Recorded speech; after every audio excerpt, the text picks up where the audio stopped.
பேசிட்டு இருக்கேன் ஒரு நாயை மதிக்கல அப்படின்ற மாதிரி. ஓ குரலி வித்தையா?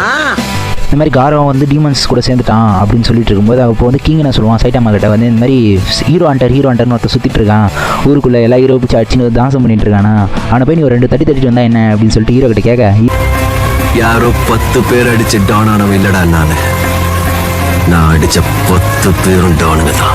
ஹீரோ வந்து யோசிச்சுட்டு ஆமாம்ல போர் அடிக்குது நானும் போய் 2 தட்டிட்டு வரேன் அப்படின்ற மாதிரி காஸ்டியூம் போட்டு கிளம்பிடுவான். ஹீரோனே நான் போய் ஹீரோ ஹண்டர் முடிச்சுட்டு வந்துடுறேன், நான் வரும்போது வந்து கேப்பேஜ் வாங்கிட்டு வரேன், அதாவது முட்டைக்கோசு தான் சொல்கிறாரு. புவிக்கு வந்து கடைசி வரைக்கும் அண்டர்ஸ்டே கிடைக்காத பயங்கர கடுப்பில் இருப்பாங்க. இப்படி ஃபைனல் கிளிப்பில் வந்து இந்த நறுக்கி வந்து பேசுகிற மாதிரி காட்டுறாங்க. இந்த மாதிரி வந்து ஹீரோ அசோசியேஷன்லாம் பார்த்தா வேலையாகாது, அவனுங்களாம் வந்து வேலைக்கு ஆக மாட்டானுங்க, நான் வந்து உங்களை செட் பண்ணுறடா அப்படின்னு சொல்லிட்டு நறுக்கி ப்ரைவேட் போர்சஸ் அப்படின்னு சொல்லிட்டு ஒரு குரூப்பை ஃபார்ம் பண்ணி சிசிடிவி ஒரு பக்கத்தில் வந்து மாஸ்டர் அசோசியேஷன் இருக்குது, அங்கே போய்ட்டு என் பையனை நீங்கள் ரெஸ்க்யூ பண்ணி எடுத்துகிட்டு வாங்கடா அப்படின்னு சொல்லிட்டு பயங்கர ஆக்கிரச்சமாக கத்தி அனுப்பிச்சி விட்றான். அங்கே வந்து ஒரு 2 பொண்ணு. இதோட ஃபுல் வீடியோ வேணா கேரோ காட்டுற இடத்த கிளிக் பண்ணி பாருங்கள்.